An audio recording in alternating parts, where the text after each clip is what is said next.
Во Македонија има 948 основни и 118 средни јавни училишта за редовна настава, а во нив оваа учебна година ја почнале 246.059 ученици. Со оглед на тоа што станува збор за јавни училишта, речиси сите фиксни трошоци ги плаќа државата. Но постојат и вариабилни трошоци за различни намени: обезбедување, униформи, екскурзии и така натаму. Тие пари ги плаќаат родителите од свој џеб. Да, има дополнителни трошоци, родителите дополнително собираат пари за средства како што се сапуни, тоалетна хартија, дури има и ситуации кога се собираат пари за џогери. Хранарина 2000 денари, сликање зависи дали е новогодишње, дали е регуларно, така да е тоа различита цена. А дали кога ги бираат фирмите се консултираат со вас како родители? Не.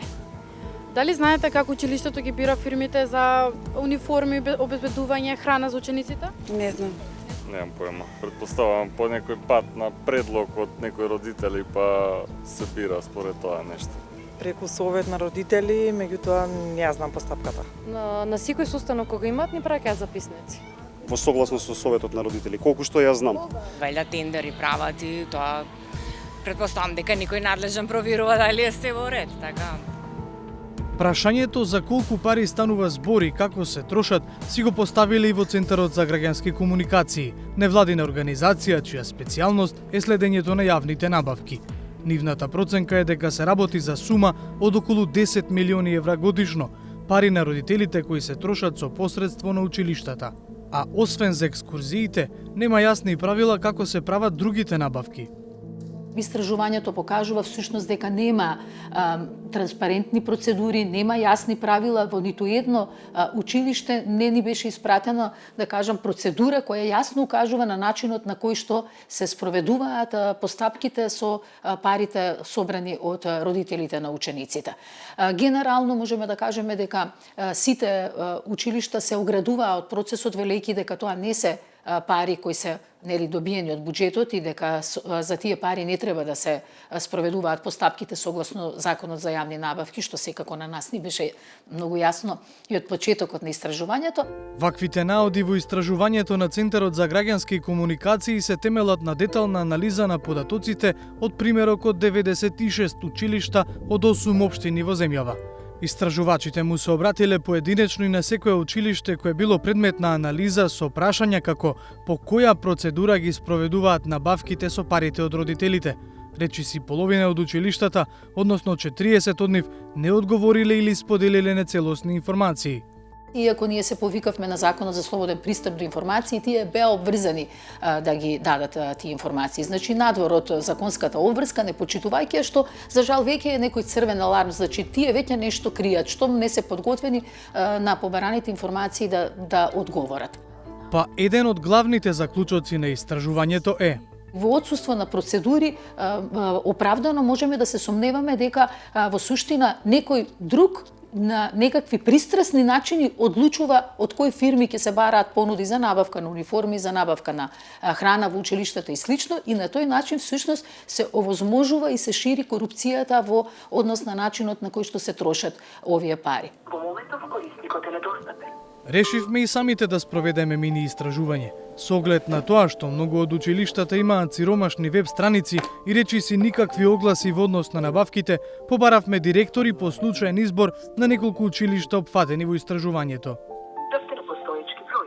Тоа не е во... Корисникот кој го баравте, во моментот кој ме исклучува... Се јавивме во 10 училишта, но освен нефункционалните веб страни, многу од нив немаат ниту функционални телефонски броеви, токму оние оставени на веб страните од училиштата.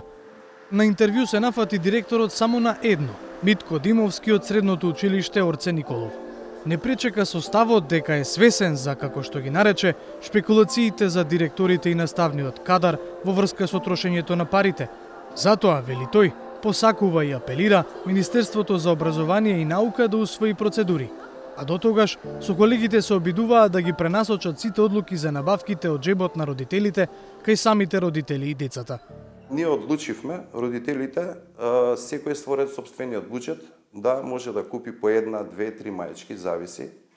и по еден, 2 или 3 блузони за нивните деца кои што на почеток на учебната година требаше да бидат униформирани во училиште. Околу изборот на бои, значи направивме да биде во логото на училиштето, значи да бидат или жолти, или виолетови, или бели.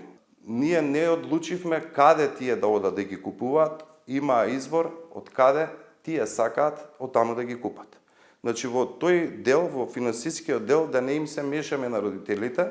Во ова училиште на сличен начин постапуваат и кога е во прашање фотографирањето на учениците. Значи тоа некаде околу декември, јануар месец, февруари, училишната заедница повторно си има состанок, значи си собираат понуди и одбираат онаа понуда која што најмногу нив им одговара. Па како се собираат понудите? Понудите си ги самите ученици си ги бараат. За матурските прослави пак одлучува училишната заедница составена од представник од секој клас. Сами ги прибираат понудите кои потоа ги презентираат пред директорот и наставничкиот совет. Така е во Скопската гимназија Орце Николов. Сепак клучните прашања требаше да ги одговори министерот Јетон Шакири. Зошто? Затоа што од Министерството за образование и наука се очекува да стави ред во оваа област. Наместо интервју, добивме писмен одговор во кој се вели дека не е работа на Министерството да пропишува како ќе се трошат парите на родителите.